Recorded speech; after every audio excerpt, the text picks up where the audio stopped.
kita akan buka langsung firman Tuhan pada malam hari ini. Kita akan membaca firman Tuhan dari kitab Amsal pasal yang ke-23. Amsal 23 ayat yang ke-18 ya. Bapak Ibu mungkin juga ini sudah sering juga disampaikan oleh para hamba Tuhan, tapi kita percaya bahwa firman Tuhan selalu baru tiap hari dan akan memberi kekuatan bagi setiap orang yang percaya kepadanya. Mari Bapak Ibu saya baca kepada kita dari Amsal pasal 23 ayat 17 sampai dengan ayat 18.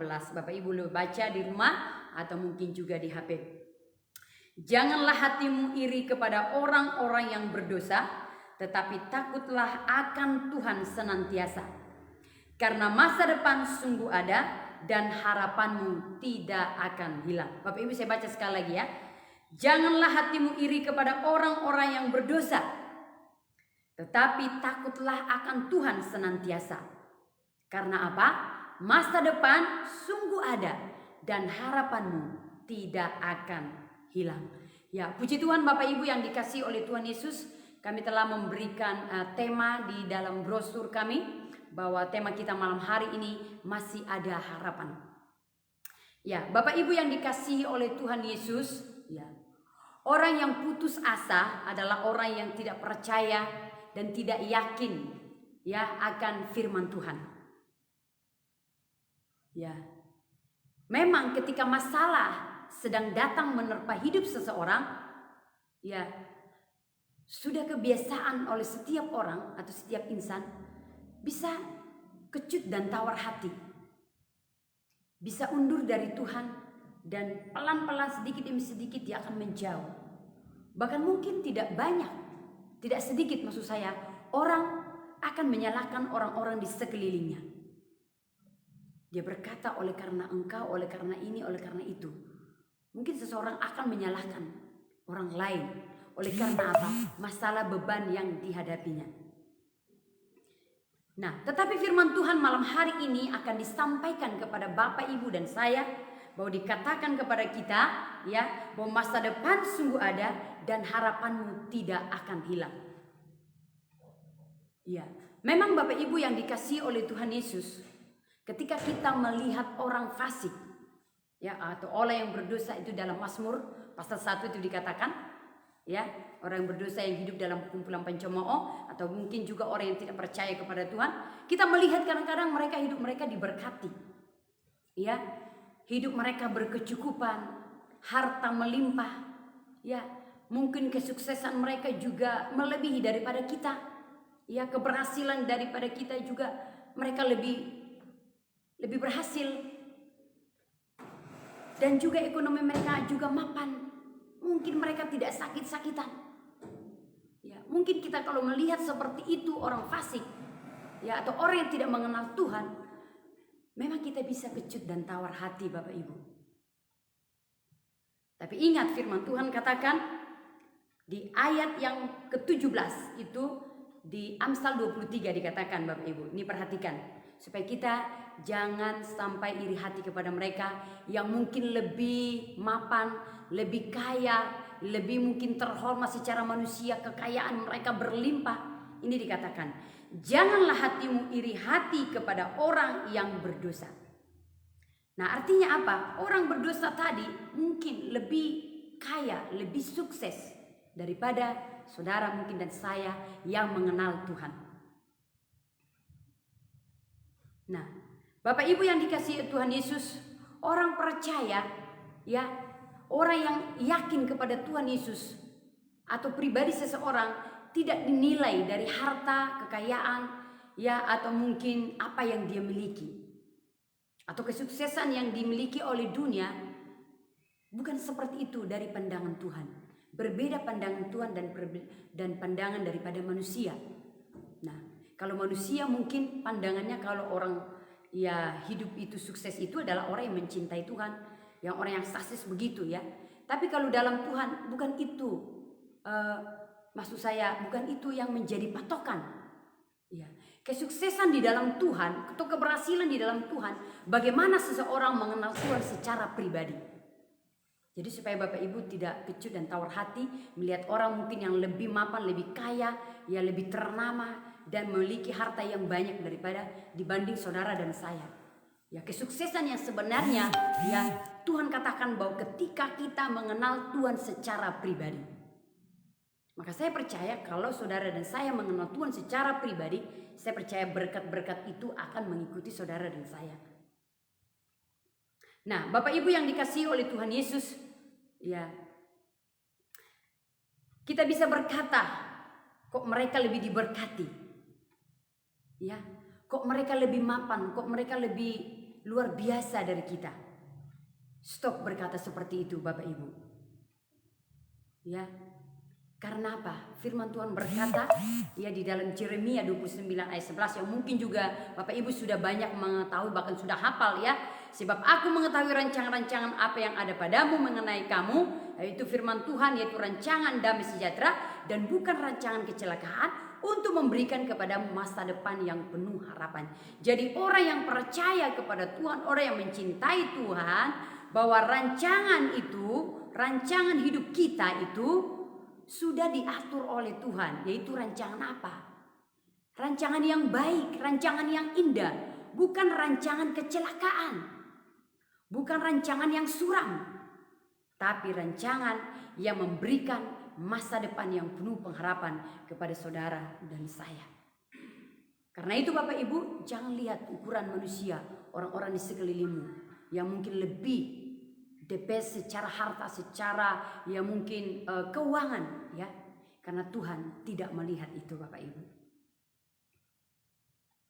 Jadi kalau saat masalah datang, saat pencobaan datang, orang percaya harus yakin bahwa Tuhan akan buka jalan bagi dia. Ya. Makanya orang percaya tidak ada kata putus asa, berhenti percaya kepada Tuhan, tidak ada. Karena apa? Harapan itu dikatakan dalam Amsal tadi, selalu ada harapan. Ada jalan yang selalu Tuhan bukakan untuk memberkati saudara dan saya. Sama halnya dengan Ayub Bapak Ibu, ya, ketika dia mengalami pencobaan dan derita yang dialami yang begitu ya sakit, ya. Dikatakan di dalam Ayub 42 dikatakan begini Bapak Ibu. Jawab Ayub kepada Tuhan, aku tahu bahwa engkau sanggup melakukan segala sesuatu dan tidak ada rencanamu yang gagal. Nah saudaraku, masalah yang dihadapi oleh Ayub itu begitu menyakitkan. Ya, tapi dia sanggup berkata seperti ini, aku tahu bahwa engkau sanggup melakukan segala sesuatu dan tidak ada rencanamu yang gagal. Nah saudaraku, semua harta bendanya ludes, ya kekayaannya habis, anaknya juga, tetapi apa? Dia tetap masih berharap bahwa Tuhan ya akan memberkati dia ke depan, bahwa Tuhan akan melakukan yang terbaik kepadanya. Karena apa? Dia yakin dan percaya kepada Allah yang disembah adalah Allah yang tidak pernah meninggalkan saudara dan saya. Sehingga dia mampu berkata bahwa segala sesuatu tidak ada rencanamu yang gagal. Itu kata daripada Ayub Bapak Ibu. Nah saudaraku yang dikasihi Tuhan, kalau begitu Bapak Ibu, apa yang perlu kita lakukan ya supaya kita yakin bahwa masih ada harapan di dalam Tuhan?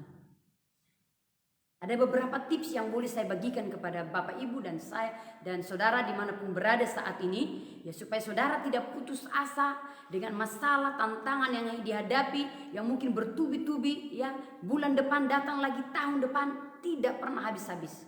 Mulai malam hari ini saya katakan, berhentilah masalah beban yang dihadapi oleh Bapak Ibu Saudara ketika saudara melakukan hal-hal yang akan saya sampaikan ini. Yang pertama, supaya saudara yakin masih ada harapan di dalam Tuhan, yang pertama yang perlu Bapak Ibu pegang dan saya adalah bahwa di ayat yang ke-17 dikatakan, Amsal 23 ya tadi ya, dikatakan tetapi takutlah akan Tuhan. Jadi yang pertama kita lakukan supaya kita melihat bahwa masih ada harapan di dalam Tuhan, sekalipun mungkin kita sudah diambang ya hidup yang sudah mungkin tidak mungkin bangkit lagi, atau mungkin penyakit yang sudah begitu sakit yang mungkin sudah diambang kematian. Tapi ini firman Tuhan menguatkan kita kembali supaya saudara dan saya bangkit dan masih ada harapan di dalam Tuhan. Yang pertama lakukanlah ini, takutlah akan Tuhan. Itu ayat yang ke-17b. Jadi orang yang takut akan Tuhan akan menjauhi dosa. dan berusaha untuk hidup selalu menyenangkan hati Tuhan. Ya, di dalam Yosua 3 ayat 5 dikatakan, berkatalah Yosua kepada bangsa itu, kuduskanlah dirimu sebab besok Tuhan akan melakukan perbuatan yang ajaib di antara kamu. Nah, artinya Bapak Ibu, jadi kalau orang yang takut akan Tuhan, kalau dia menjauhi dosa, maka Tuhan akan memberkati hidupnya. Ya, tapi kalau orang hidup dalam dosa, tidak melakukan apa yang Tuhan rindukan dalam hidupnya, ya maka bisa berkat itu terhalang. Karena dikatakan firman Tuhan, bukan kurang panjang tangan Tuhan untuk menolong kita, tapi yang menjadi pemisah apa? Ada dosa yang mencoba mengkat kita untuk menerima berkat Tuhan. Karena itu mari Bapak Ibu yang dikasihi oleh Tuhan Yesus, ya, saya percaya kalau orang yang mencintai Tuhan, orang yang mengasihi Tuhan, orang yang takut akan Tuhan, dia akan benci terhadap dosa. Dia akan menjauhi dosa, tapi dia akan melakukan hal-hal yang menyenangkan hati Tuhan. Maka saya percaya ketika dia menyenangkan hati Tuhan, mengasihi Tuhan dengan sungguh-sungguh, ya, beribadah dengan sungguh-sungguh, ya, berdoa dengan sungguh-sungguh, ya, melayani Tuhan dengan sungguh-sungguh, memberi apa yang terbaik kepada Tuhan, saya percaya bahwa hidupnya akan diberkati oleh Tuhan. Karena itu janji Tuhan kepada saudara dan saya. Nah, itu yang pertama Bapak Ibu. Takutlah akan Tuhan. Dan yang kedua, saya berikan kepada kita Bapak Ibu, ya, bagaimana supaya kita yakin bahwa masa depan itu masih ada harapan di dalam Tuhan. Yang kedua, hadapi setiap pencobaan atau masalah yang terjadi dalam hidup kita. Artinya jangan karena masalah pencobaan yang kita hadapi, kita undur dari Tuhan, kita lemah, ya, kita tidak mau bangkit, kita tidak mau memandang Tuhan lagi yang sanggup menolong Bapak Ibu Saudara dan saya. Kita harus berkata kepada masalah, selamat tinggal masalahku, ya, kau akan berlalu. Ada Tuhan yang siap menolong saya, ada Tuhan yang siap menopang hidup saya. Sebab apa Bapak Ibu? 1 Korintus 10 ayat 13 dikatakan apa? Bahwa pencobaan-pencobaan yang kita alami tidak melebihi kekuatan kita. Dan apabila kita dicobai, Tuhan akan memberikan jalan keluar kepada kita sehingga kita dapat apa? Menanggungnya. Jadi ada Tuhan dalam setiap masalah pencobaan yang kita hadapi.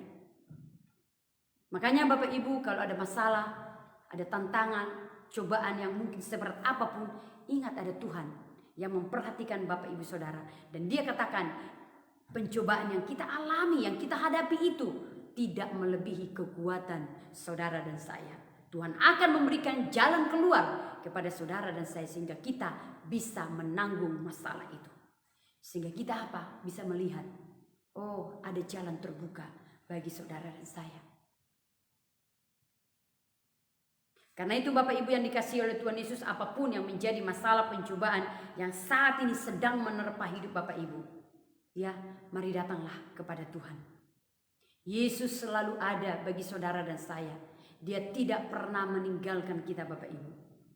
Dikatakan akan selalu ada harapan bagi orang yang percaya, bagi orang yang berharap akan kasih setianya. Yang pasti Bapak Ibu, takutlah akan Tuhan. Jauhi segala dosa dan hal-hal yang tidak disukai oleh Tuhan. Tapi cintailah Tuhan, senangkanlah Tuhan lewat kehidupanmu. Dan yang kedua, hadapilah masalah itu, ya, pencobaan yang kamu alami itu. Dengan apa? Dengan lapang dada. Artinya ingat bahwa ada Tuhan Yesus di dalam masalah itu yang akan menolong saudara dan saya. Ya, jangan malas berdoa, jangan malas beribadah, jangan malas menolong orang lain. Mungkin saudara bisa menolong, tapi karena saudara malas, karena masalah itu saudara ya tidak mau lagi. Yang biasanya saudara suka menolong, suka memperhatikan orang, ya. Akhirnya karena masalah datang, saudara tidak mau lagi memperhatikan orang atau menolong. Sementara Bapak Ibu mampu melakukan itu kepada orang lain. Nah, Tuhan mau dalam masalah kita itu, Tuhan ingin melihat kita bagaimana kita menyingkapi masalah yang terjadi dalam hidup kita. Apakah kita undur dan jauh dari Tuhan, ataukah kita berkata, Tuhan, ini aku tahu bahwa Engkau akan memberikan jalan keluar dalam setiap persoalan yang kuhadapi. Karena aku tahu masih ada harapan di dalam Tuhanku Yesus Kristus yang sanggup menolong saudara dan saya. Inilah firman Tuhan Bapak Ibu yang boleh saya sampaikan kepada kita pada malam hari ini. Sebagai aplikasinya kepada kita, jangan putus asa ketika masalah datang menerpa hidup saudara dan saya. Ingat, ada Tuhan yang selalu ada bersama saudara dan saya, dan masih ada harapan bagi orang yang percaya kepadanya. Sebagaimana juga bangsa Israel mengalami hal itu, Tuhan membuka jalan saat tiada jalan. Nah, karena itu Bapak Ibu, mari saya percaya saudara dan saya akan bangkit, dan saudara akan tetap kuat di dalam masalah yang saudara hadapi. Mungkin masalah yang kita hadapi berbeda-beda. Saya pun punya masalah Bapak Ibu.